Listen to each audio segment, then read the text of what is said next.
30년 전 유럽은 한국을 하청 공장쯤으로 여겼습니다.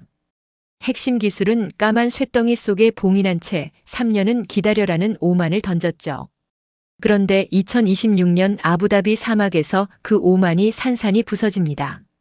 40도 폭염 속에서 가스통을 붙들고 허둥대던 프랑스 미사일은 플레어의 속아 모래밭에 추락합니다. 그 순간 버튼 한 번. 단 5초. 한국의 미사일은 불꽃의 장막을 꿰뚫고 표적을 분해합니다. 그리고 모든 걸 지켜보던 영국 출신 여성 군수 PM은 결단을 내립니다. 전쟁은 예술이 아니라 시스템이다. 그날 계약서는 방향을 바꿨습니다. 유럽의 100년은 멈추고 대한민국의 시간이 시작됐습니다. 저는 숫자를 믿습니다. 감이 아니라 데이터. 신뢰가 아니라 기록. 납기가 하루 늦으면 그 하루가 얼마나 많은 것을 바꾸는지 저는 몸으로 알고 있습니다. 그래서 저는 항상 스프레드시트를 먼저 펴니다. 계약서보다 먼저요. 제 이름은 에밀리 하트입니다. 영국 국방부 산하 군수 조달 전문 회사의 수석 프로젝트 매니저죠. 지난 12년간 저는 유럽, 중동, 동남아시아를 돌며 무기 체계 조달 사업을 총괄해 왔습니다. 쉽게 말하면 어떤 나라가 어떤 무기를 살지 결정하는 과정을 옆에서 관리하는 사람입니다. 어떤 업체가 제시한 조건이 현실적인지, 어떤 약속이 현장에서 지켜질 수 있는지를 판단하는 게 제 일이에요. 그리고 이번 임무는 아랍에미리트였습니다. 아부다비. 사막의 한가운데에 세워진 도시. 2월이었는데도 낮 기온이 32도였어요. 여름이 되면 40도를 넘는다는 걸 저는 이미 알고 있었습니다. 짐을 풀면서 그 생각이 먼저 들었죠. 이 열기 속에서 실제로 무기 체계가 작동해야 한다는 것. 이번 사업의 공식 명칭은 아랍에미리트 방공망 현대화 사업이었습니다. 기존의 노후화된 단거리 방공 체계를 교체하고 새로운 위협에 대응할 수 있는 통합 방공 시스템을 구축하는 프로젝트였어요. 계약 규모는 수십억 달러. 납기와 가동률 조건이 붙어 있었고 저는 그 총괄 프로젝트 매니저로 파견됐습니다. 런던에서 비행기를 타기 전 저는 파일 하나를 꺼냈습니다. 4년 전 리비아에서 있었던 일을 정리해둔 내부 보고서였어요. 당시 저는 유럽의 한 방산 업체가 공급한 방공 포대 시스템의 납기 지연건을 담당하고 있었습니다. 계약상 납기는 사업 시작 후 18개월이었어요. 실제로 물건이 도착한 건 21개월 뒤였죠. 그 3달 사이에 해당 지역 방공망에 구멍이 생겼고 실제로 사건이 있었습니다. 저는 그 사건 보고서를 읽으면서 오랫동안 자리를 뜨지 못했어요. 무기는 성능만이 아닙니다. 언제 도착하느냐가 곧 전력입니다. 그날 이후로 저는 제안서를 볼 때 성능 수치보다 납기 조건을 먼저 봤습니다. 부품 재고 수준, 정비 주기, 현장 운용 인원 요구 사항을 먼저 체크했어요. 아무리 훌륭한 무기여도 전장에 없으면 소용이 없으니까요. 아부다비 호텔 체크인을 마친 날 저녁, 저는 노트북을 열었습니다. 이번 입찰에 참여한 업체 목록을 다시 훑었어요. 프랑스의 방산 대기업이 가장 유력했습니다. 유럽에서 수십 년간 쌓아온 기술력, 브랜드, 레퍼런스가 있었죠. 어느 나라 방산부를 가도 그 회사 이름을 모르는 사람은 없었어요. 그리고 목록 아래쪽에 한국 업체 이름이 있었습니다. 솔직히 말하면 처음에는 그냥 지나쳤습니다. 한국이요. 방산 분야에서 한국이라는 이름은 저에게 아직 익숙하지 않았어요. 반도체, 전자, 자동차. 그 이미지는 있었습니다. 하지만 무기 체계라는 영역에서 한국을 진지하게 검토한 적은 없었어요. 파일을 덮고 창밖을 봤습니다. 아부다비의 밤은 이상하게 고요했어요. 사막 너머 어딘가에서 빛이 번졌고 하늘은 짙은 보랏빛이었습니다. 내일부터 현장 미팅이 시작됩니다. 저는 스프레드시트를 다시 열었어요. 그리고 평가 항목 맨 위에 2단어를 입력했습니다. 납기, 가동률. 전시장은 컸습니다. 아부다비 국제방산 전시회. 현지에서는 줄여서 부르는 이름이 따로 있을 정도로 유명한 행사였어요. 세계 각국의 방산 업체들이 자국의 무기 체계를 들고 모이는 자리였습니다. 전투기 모형이 천장 가까이 매달려 있었고 장갑차 실물이 복도 한가운데 세워져 있었어요. 부스마다 화려한 영상이 흘렀고 유니폼을 입은 군 관계자들이 삼삼오오 몰려다녔습니다. 저는 입장하자마자 지도를 폈습니다. 감탄은 나중에 해도 됩니다. 프랑스 부스는 전시장 중앙에 있었습니다. 자리부터 달랐어요. 다른 부스들이 벽을 따라 줄지어 선 것과 달리 프랑스 부스는 넓은 공간을 독점하듯 차지하고 있었습니다. 조명도 달랐어요. 따뜻한 황금빛 조명 아래 미사일 실물 모형이 유리 케이스 안에 안치돼 있었습니다. 마치 박물관 같았어요. 아니, 명품 매장 같았습니다. 프랑스 담당 임원은 앙투안 듀보아라는 사람이었습니다. 50대 중반 회색 정장 은발. 악수를 할 때 손을 천천히 쥐었어요. 서두르지 않겠다는 신호 같았습니다. 저는 명함을 받으며 그 손을 잠깐 봤습니다. 여유 있는 사람의 손이었어요. 듀보아 씨는 프레젠테이션을 시작하면서 첫 슬라이드에 숫자를 띄웠습니다. 50년이었어요. 자사 미사일 체계의 역사라고 했습니다. 저는 고개를 끄덕이며 받아 적었어요. 50년의 기술 축적. 좋습니다. 두 번째 슬라이드에는 납기 조건이 있었습니다. 36개월이었어요. 3년. 저는 펜을 멈췄습니다. 물었습니다. 단축 가능한 조건이 있느냐고요. 듀보아 씨는 잠깐 웃었습니다. 웃음이라기보다 미소에 가까웠어요. 그리고 말했습니다. 이 시스템은 각 부품이 수작업으로 조율되기 때문에 납기 단축이 쉽지 않다고요. 품질을 위한 시간이라고 했어요. 저는 그 말을 받아 적으면서 속으로 다른 말로 번역했습니다. 공급망이 느리다는 뜻이구나. 듀보아 씨는 프레젠테이션을 마치고 제 쪽으로 몸을 기울였습니다. 그리고 낮은 목소리로 말했어요. 하트 씨, 솔직히 말씀드리면 이 사업은 결국 저희로 갈 겁니다. 이 지역에서 저희 레퍼런스를 이길 수 있는 업체는 없어요. 저는 대답하지 않았습니다. 그냥 웃었어요. 프랑스 부스를 나오면서 제안서를 다시 폈습니다. 납기 36개월, 부품 리드타임 최대 6개월, 현장 정비 시 전문 인력 파견 필요, 외부 냉각 장치 설치 필수. 항목마다 형광펜으로 줄을 그었어요. 불편한 조건들이었습니다. 실전에서 이 조건들이 얼마나 부담이 되는지 저는 리비아에서 이미 배웠거든요. 부스 사이를 걷다가 발걸음이 멈췄습니다. 작은 부스였어요. 한쪽 구석에 있었는데 조명이 화려하지 않았습니다. 배경이 군청색이었고 중앙에 미사일 체계 실물 사진이 걸려 있었어요. 그리고 그 사진 아래 흰색 글씨로 4글자가 적혀 있었습니다. 준비 시간 5초. 저는 잠깐 멈췄습니다. 그리고 마케팅이라고 생각했어요. 어느 업체나 숫자를 과장합니다. 5초라는 건 좋은 조건에서 숙련된 운용자가 최적의 환경에서 달성할 수 있는 수치겠죠. 실제 현장에서는 다를 거라고 판단했습니다. 그래도 발이 안 떨어졌어요. 한국 부스였습니다. 담당자는 30대 중반으로 보이는 남자였어요. 정장보다는 편한 셔츠를 입고 있었습니다. 명함에는 방산사업부 수석 엔지니어라고 적혀 있었어요. 그가 먼저 말을 꺼냈습니다. 제안서보다 현장 운용 자료를 먼저 보시겠느냐고요. 저는 고개를 끄덕였습니다. 의외였어요. 보통 업체들은 성능 수치와 수상 이력을 먼저 꺼내거든요. 그가 태블릿을 열었습니다. 화면에는 슬라이드가 아니라 시뮬레이션 영상이 있었어요. 배경이 사막이었습니다. 모래가 날리고 기온이 42도라고 자막이 떴어요. 실제 운용 환경 테스트 영상이었습니다. 그 환경에서 조작원이 시스템을 구동하는 전 과정이 담겨 있었어요. 외부 장치 연결 없이, 가스통 없이, 렌치 없이. 저는 화면을 봤습니다. 그리고 조용히 시계를 봤어요. 5초. 거짓말이 아니었습니다. 그때까지도 저는 확신하지 않았어요. 영상은 영상이니까요. 실제 테스트에서 증명해야 한다고 생각했습니다. 하지만 한 가지는 달랐어요. 이 팀은 저한테 화려함을 팔려 하지 않았습니다.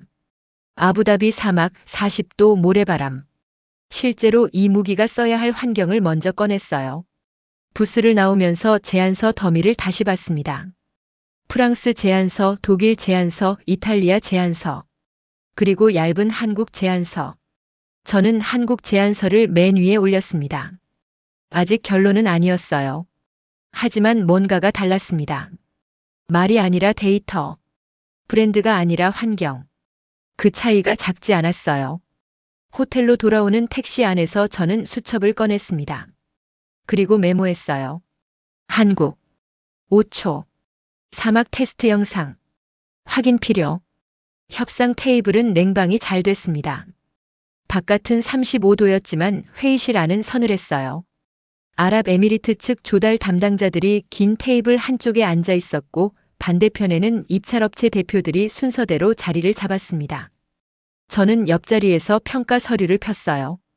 오늘은 각 업체가 최종 제안 조건을 발표하는 날이었습니다. 분위기는 무거웠습니다. 이 자리에서 어떤 숫자가 나오느냐에 따라 수십억 달러짜리 계약의 방향이 결정될 테니까요. 첫 번째는 프랑스였습니다. 듀보아 씨가 일어섰어요. 전날보다 더 단정한 정장이었습니다. 그는 천천히 프레젠테이션을 시작했어요. 첫 슬라이드에는 자사 미사일 체계가 운용 중인 국가 목록이 있었습니다. 18개국이었어요. 숫자가 컸습니다. 그가 납기를 다시 언급했습니다. 36개월. 계약 후 4개월 내에 초도 물량 도입 계획서를 제출하겠다고 했어요. 저는 메모했습니다. 계획서. 물건이 아니라 계획서. 이어서 정비 조건이 나왔습니다.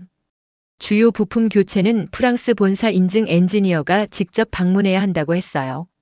현장 자체 정비는 일부 항목에 한해서만 허용된다고 했습니다.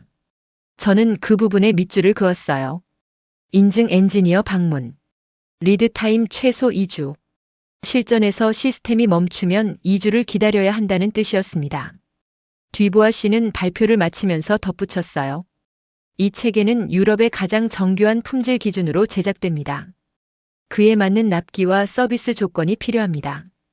테이블 반대편 아랍에미리트 측 수석 담당관이 조용히 물었습니다. 납기를 24개월로 줄일 수 있느냐고요.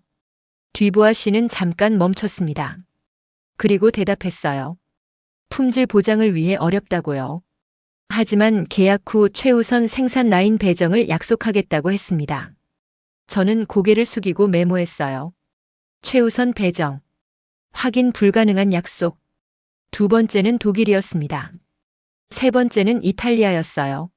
조건들이 조금씩 달랐지만 큰 틀은 비슷했습니다. 납기는 24에서 36개월 사이. 초도 물량 도입은 계약 후 6개월에서 8개월. 현장 정비 조건도 대부분 본사 인증 인력이 필요했어요. 그리고 한국 차례였습니다. 발표자는 전날 부스에서 만났던 그 엔지니어가 아니었어요. 한국 팀 대표는 40대 초반의 남자였습니다. 차분한 인상이었어요. 정장을 입었지만 다른 임원들과 달리 넥타이를 매지 않았습니다. 그가 첫 슬라이드를 열었습니다. 성능 수치가 아니었어요. 납기 일정표였습니다. 달력 형식이었어요. 계약 체결일을 기점으로 각 단계별로 날짜가 적혀 있었습니다. 그가 말했어요. 계약 서명 후 다음 달 중순까지 초도 물량을 하역하겠습니다. 회의실이 조용해졌습니다. 저는 날짜를 다시 봤습니다. 지금부터 서명하면 26일 뒤였어요. 26일. 다른 업체들이 계획서 제출을 이야기할 때 한국은 하역을 이야기했습니다. 아랍에미리트 측 담당관이 다시 물었어요. 새벽 하역이라는 게 무슨 의미냐고요. 한국 대표가 대답했습니다.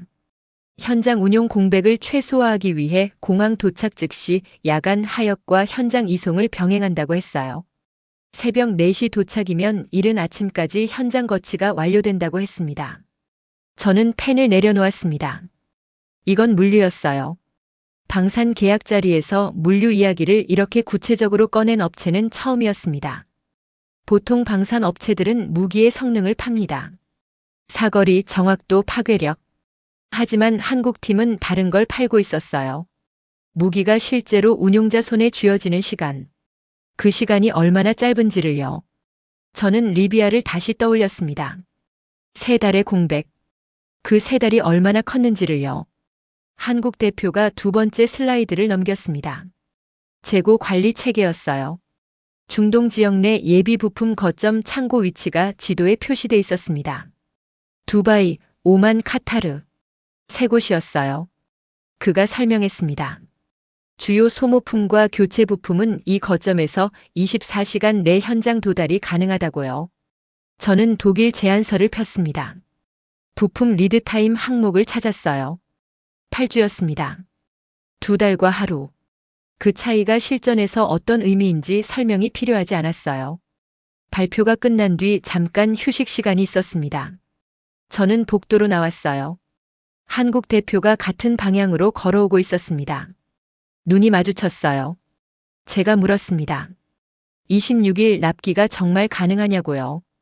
보증할 수 있느냐고요? 그가 멈췄습니다. 그리고 잠깐 저를 봤어요. 그가 대답했습니다. 저희는 계약서에 납기 지연 페널티 조항을 직접 제안서에 넣었다고요. 지연 하루당 계약금의 일정 비율을 자동 감액한다는 조건이었어요. 스스로 위약 조건을 제안서에 넣어온 업체였습니다. 저는 대답하지 않았어요. 그냥 고개를 끄덕였습니다. 복도를 걸어오면서 생각했어요. 약속은 누구나 합니다. 하지만 그 약속의 위약 조건을 스스로 건 업체는 처음이었어요. 그건 자신감이 아니었습니다. 확신이었어요. 회의실로 돌아오면서 평가 서류를 다시 폈습니다. 납기 항목의 숫자들이 줄지어 있었어요. 프랑스 36개월, 독일 24개월, 한국 26일. 저는 한국 칸 옆에 별표를 하나 쳤습니다. 그리고 잠깐 멈췄다가 별표를 하나 더 그었어요. 테스트 날 아침은 조용했습니다. 새벽 5시에 호텔을 나섰어요. 아직 해가 뜨지 않았는데도 공기가 뜨거웠습니다. 건조한 열기가 피부에 닿았어요. 이 열기 속에서 오늘 무기가 작동해야 합니다. 이론이 아니라 현실에서요. 사막 테스트장은 아부다비 외곽으로 1시간 거리였습니다. 차창 밖으로 도시가 멀어지고 모래가 시작됐어요. 지평선이 납작했습니다. 아무것도 없는 곳이었어요. 숨을 곳도 그늘도 변명할 장소도 없는 곳이었습니다. 테스트장 입구에서 아랍에미리트 측 군 관계자들이 기다리고 있었습니다. 반대편으로 각 업체 팀들이 장비를 내리고 있었어요. 프랑스 팀은 트럭 3대였습니다. 짐이 많았어요. 각종 지원 장비와 외부 냉각 장치들이 차례로 내려졌습니다. 독일 팀도 비슷했어요. 한국 팀은 트럭 1대였습니다.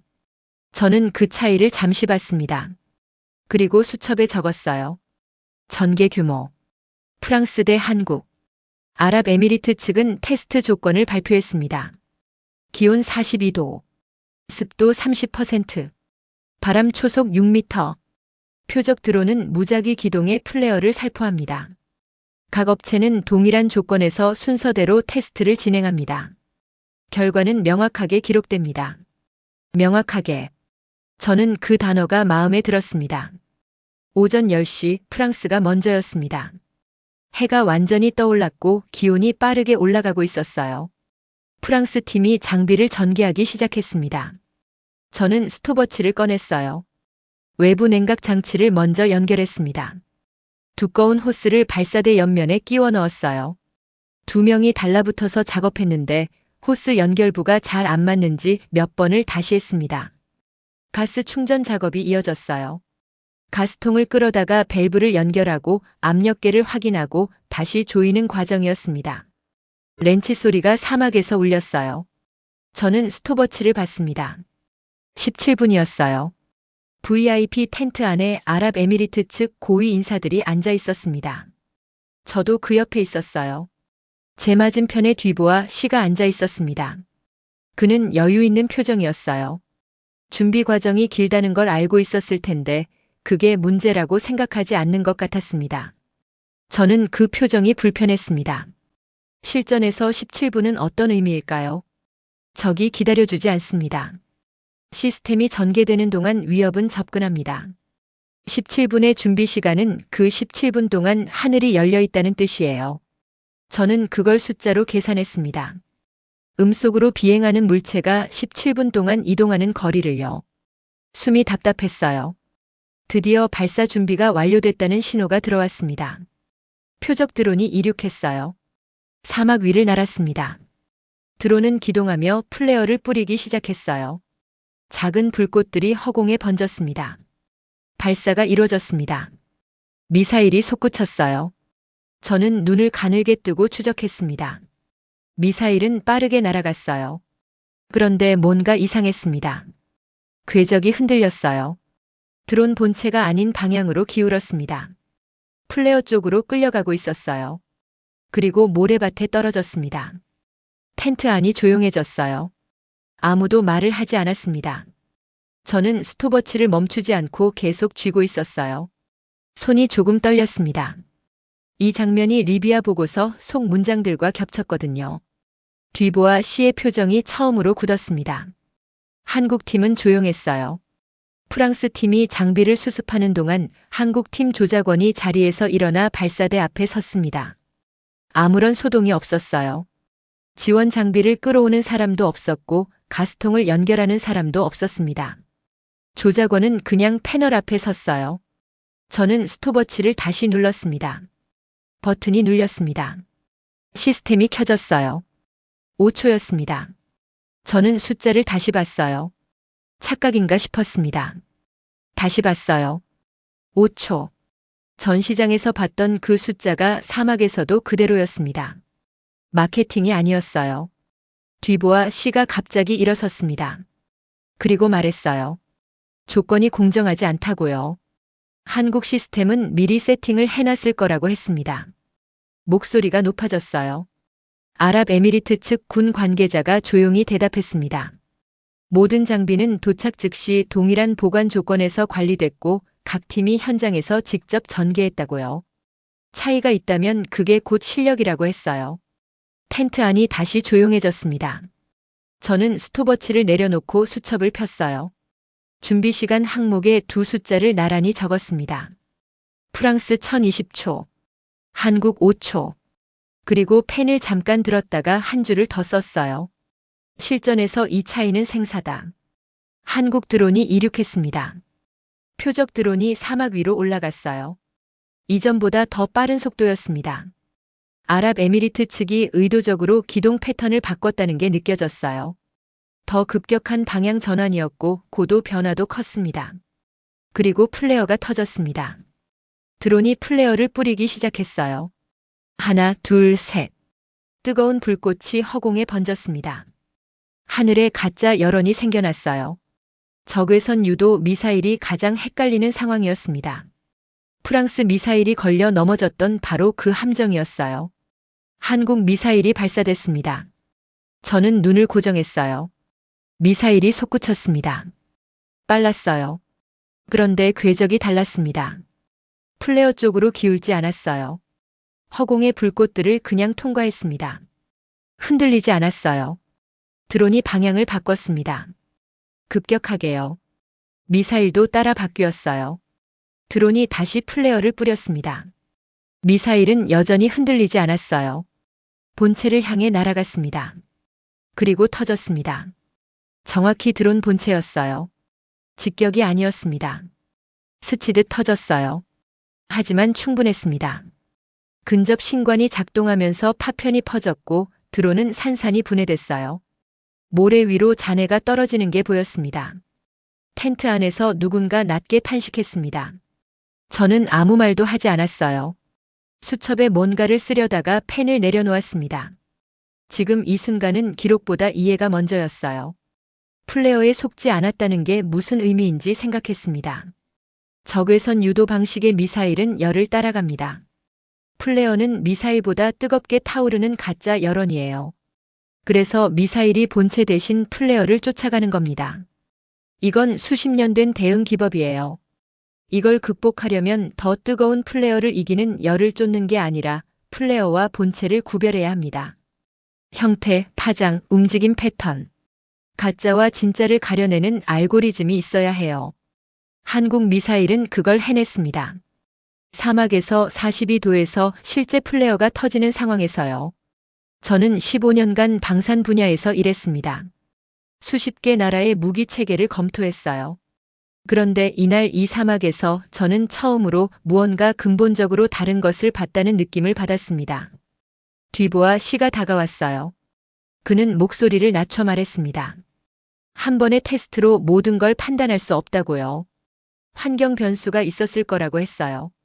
그리고 덧붙였습니다. 프랑스 시스템의 장기 신뢰성과 운용 역사는 어떤 테스트로도 대체할 수 없다고요. 저는 고개를 끄덕였습니다. 틀린 말은 아니었어요. 하지만 저는 다른 생각을 했습니다. 장기 신뢰성과 운용 역사. 그건 과거의 언어예요. 지금 이 사막에서 벌어진 일은 현재였습니다. 그리고 미래는 현재로부터 온다고 저는 믿어요. 한국 팀은 테스트가 끝난 뒤에도 소란을 피우지 않았습니다. 팀원들이 장비를 점검하고 데이터를 정리했어요. 대표는 조용히 앉아서 태블릿을 봤습니다. 자축하는 분위기가 아니었어요. 그냥 일을 하고 있었습니다. 저는 그 모습을 잠깐 봤어요. 이기고도 조용한 팀이었습니다. 그게 마지막으로 저를 설득했어요. 강한 팀은 이겼을 때 소리를 지르지 않습니다. 그냥 다음 할 일을 합니다. 테스트장을 나오면서 저는 수첩을 다시 폈어요. 오늘 확인한 것들을 적기 시작했습니다. 준비 시간 5초. 플레어 식별 성공. 근접 신관 작동 확인. 현장 전개 인원 최소화. 지원 장비 없음. 그리고 마지막 줄에 이렇게 적었습니다. 이건 더 좋은 미사일이 아니다. 다른 철학이다. 이틀 뒤 추가 테스트가 있었습니다. 아랍에미리트 측은 조건을 더 높였어요. 표적 드론이 2대였습니다. 기동은 더 불규칙했고 플레어 살포 횟수도 늘었어요. 하늘이 불꽃으로 뒤덮이는 상황. 실전에서 적이 최대로 교란을 시도하는 시나리오였습니다. 저는 아침 일찍 테스트장에 도착했어요. 한국 팀 대표가 먼저 와 있었습니다. 그는 테스트장 외곽을 걸으며 지형을 보고 있었어요. 제가 다가가서 물었습니다. 어젯밤에 잠을 잤냐고요? 그가 웃었어요. 데이터 검토를 했다고 했습니다. 첫 번째 테스트에서 나온 추적 로그를 분석했다고요. 개선할 게 있으면 반영한다고 했어요. 오늘 테스트 전에요. 저는 그 말이 인상적이었습니다. 승리한 다음 날 밤에 개선점을 찾는 팀이었어요. 테스트가 시작됐습니다. 2대의 드론이 동시에 이륙했어요. 서로 다른 방향에서 기동했습니다. 플레어가 연속으로 터졌어요. 하늘에 불꽃이 번졌습니다. 첫 번째 테스트와 비교가 안 될 만큼 많은 가짜 여론이었어요. 한국 미사일이 발사됐습니다. 저는 숨을 참았어요. 미사일은 2 드론 중 하나를 선택했습니다. 플레어 밀집 구역을 지나갔어요. 흔들리지 않았습니다. 첫 번째 드론을 격추했어요. 그리고 시스템이 즉시 다음 표적으로 전환했습니다. 2번째 드론을 향해 또 다른 미사일이 나갔어요. 2번째 드론도 격추됐습니다. 텐트 안에서 박수가 나왔어요. 아랍에미리트 측 고위 인사 중 한 명이 박수를 쳤습니다. 저는 처음에 그 소리를 멍하니 들었어요. 방산 테스트장에서 박수를 들은 건 처음이었거든요. 듀보아 씨는 자리에 없었습니다. 이번 테스트에서 프랑스는 2번째 시도를 했어요. 조건 개선을 요청했지만 거부됐고 동일한 조건에서 다시 발사했습니다. 첫 번째 드론은 격추했어요. 하지만 2번째 드론에 대응하는 사이 플레어가 또 문제를 일으켰습니다. 2번째 미사일이 빗나갔어요. 결과는 명확했습니다. 저는 자리에서 일어나 한국 팀 쪽으로 걸어갔어요. 대표와 조작원들이 장비를 정리하고 있었습니다. 제가 다가가자 대표가 돌아봤어요. 제가 물었습니다. 어떻게 플레어를 구별하느냐고요? 그가 설명했습니다. 플레어와 실제 표적은 다르다고 했어요. 연소 패턴, 이동 속도, 형태 변화가 다르다고 했습니다. 그 차이를 알고리즘이 실시간으로 분석한다고 했어요. 더 뜨거운 걸 쫓는 게 아니라 진짜 표적의 특성을 기억하고 추적한다고 했습니다. 저는 고개를 끄덕였어요. 단순한 기술 우위가 아니었습니다. 문제 정의가 달랐어요. 다른 업체들이 더 강한 미사일을 만들 때 한국은 더 똑똑한 미사일을 만들었습니다. 그 차이가 사막에서 드러난 거예요. 돌아오는 차 안에서 저는 창밖을 봤습니다. 모래가 바람에 날렸어요. 사막은 공평합니다. 브랜드를 보지 않아요. 레퍼런스를 보지 않습니다. 작동하면 작동하는 거고 작동하지 않으면 그뿐이에요. 오늘 이 사막은 심판을 끝냈습니다. 저는 수첩을 꺼냈어요. 그리고 평가 항목들을 다시 훑었습니다. 납기, 가동률, 현장 운용성, 부품 공급, 성능. 항목마다 숫자를 채워 넣었어요. 한국이 전 항목에서 앞서 있었습니다. 저는 수첩을 덮었어요. 결론은 이미 나 있었습니다. 이제 설득의 문제였어요. 제가 아니라 조직을 설득하는. 그리고 솔직히 저는 이 결론이 조금 두려웠습니다. 유럽 업체가 아닌 곳을 선택한다는 게 어떤 반응을 불러올지 알고 있었거든요. 관성이라는 게 있어요. 익숙한 이름, 익숙한 관계, 익숙한 방식. 그걸 깨는 건 데이터만으로는 부족할 때가 있습니다. 하지만 저는 숫자를 믿는 사람입니다. 그리고 오늘 이 사막의 숫자는 명확했어요. 회의는 오전 9시에 시작됐습니다. 장소는 아부다비 왕세제 궁전 인근 회의 시설이었어요. 아랍에미리트 측 조달위원회 전원이 참석했습니다. 저는 한쪽 구석에 앉아 두 회사의 최종 제안서를 나란히 폈어요. 프랑스와 한국이었습니다. 듀보아 씨가 먼저 발언을 요청했습니다. 그는 이틀간의 테스트 결과에 이의를 제기했어요. 환경 조건이 자사 시스템에 불리하게 설계됐다고 했습니다. 프랑스 시스템은 다른 환경에서 더 높은 성능을 발휘할 수 있다고 했어요. 그리고 50년의 운용 역사, 18개국의 레퍼런스를 다시 언급했습니다. 아랍에미리트 측 위원회 의장이 고개를 들었습니다. 그리고 물었어요. 불리한 조건이라는 게 무슨 뜻이냐고요. 이 나라의 기온이 40도를 넘는다는 걸 아느냐고요. 이 나라의 사막에서 작동해야 하는 무기가 사막 조건에서 불리하다는 말이 이해가 안 된다고 했습니다. 회의실이 조용해졌어요. 듀보아 씨가 말을 잇지 못했습니다. 저는 그 순간 시선을 내리깔았어요. 그의 표정을 정면으로 보고 싶지 않았습니다. 한국 대표가 발언권을 얻었습니다. 그는 화면을 열었어요. 이틀간의 테스트에서 나온 실사격 데이터였습니다. 추적 로그, 신관 작동 타이밍, 기동 대응 속도가 수치로 정리돼 있었어요. 그리고 한 화면을 더 열었습니다. 생산 라인 영상이었어요. 실시간이었습니다. 한국 공장의 생산 라인 화면이 현지 시각 기준으로 지금 돌아가고 있었어요. 카메라가 라인을 비췄고 작업자들이 보였고 공정 단계마다 완료 표시가 찍혔습니다. 그가 말했습니다. 계약이 오늘 체결되면 이 라인에서 생산되는 초도 물량이 26일 뒤에 도착한다고요. 납기 지연 시 하루당 계약금의 1%를 자동 감액하는 조항이 계약서에 이미 반영돼 있다고 했습니다. 그리고 덧붙였어요. 두바이와 오만의 부품 거점 재고 현황도 실시간으로 공유하겠다고요. 언제든지요. 저는 그 순간 메모를 멈췄습니다. 이게 달랐어요. 약속이 아니었어요. 보이는 시스템이었습니다. 실시간 공장 화면, 자동 감액 조항, 거점 재고 공유. 이건 신뢰를 요청하는 게 아니라 확인을 제공하는 방식이었어요. 저는 최종 의견서를 제출했습니다. 12페이지였어요. 납기, 부품 공급, 현장 운용성, 성능 테스트 결과, 총 소요 비용을 항목별로 비교했습니다. 마지막 페이지에 결론을 썼어요.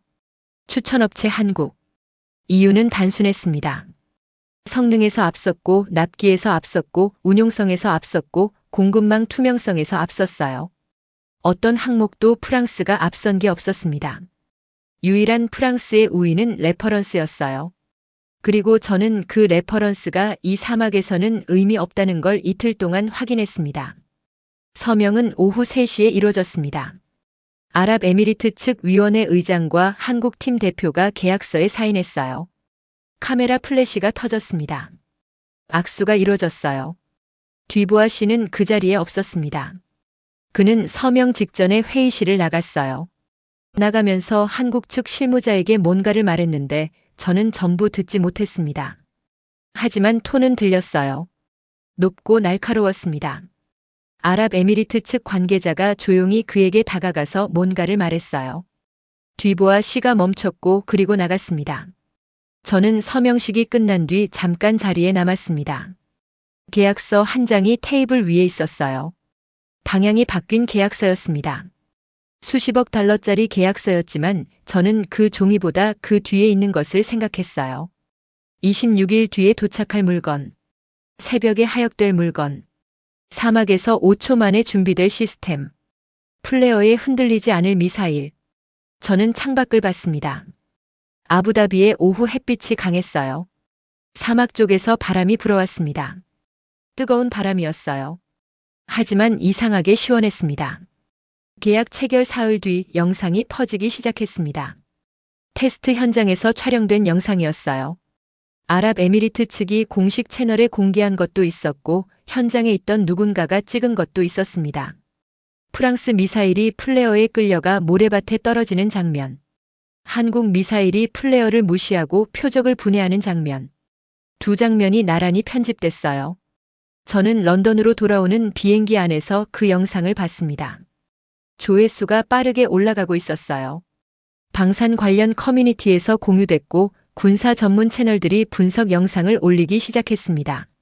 며칠 지나지 않아 다른 나라 조달 담당자들로부터 연락이 오기 시작했어요. 저와 협력 관계에 있던 동료들이었습니다. 한국 쪽 연락처를 물어왔어요. 프랑스 방산사 측에서도 연락이 왔습니다. 내용은 항의였어요. 테스트 조건이 부당했다는 내용이었고 영상 유포에 대한 이의 제기였습니다.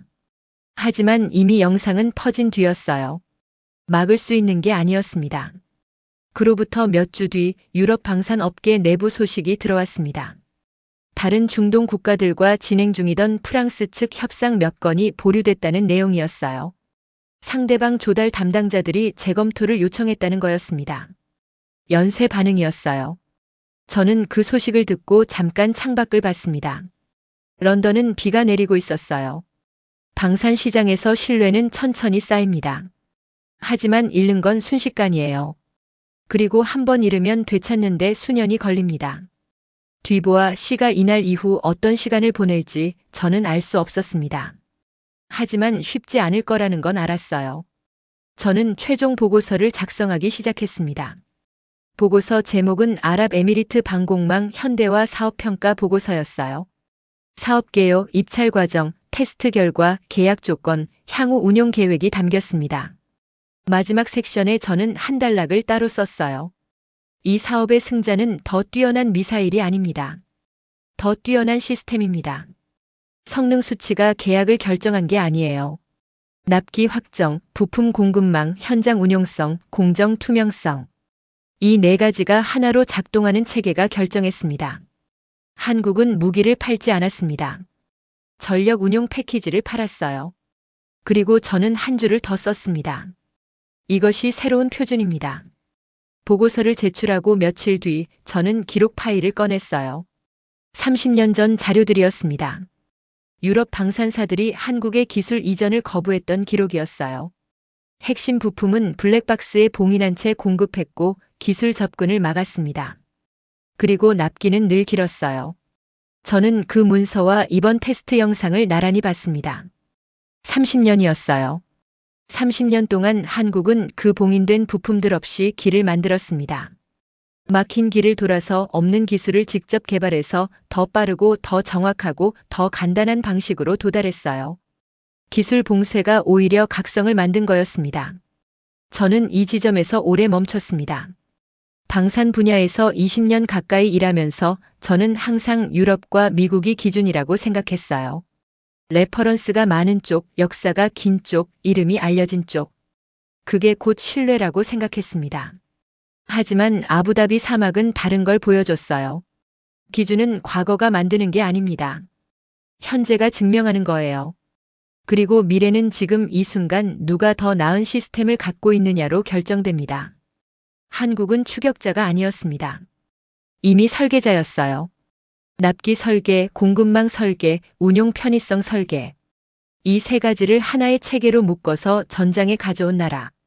저는 그 나라를 35년 동안 제대로 보지 않았어요. 런던 사무실 창밖으로 템스강이 흘렀습니다. 오래된 강이에요. 이 강을 따라 한때 세상을 호령했던 나라의 수도가 있습니다. 역사는 늘 이렇게 흘러요. 중심은 이동합니다.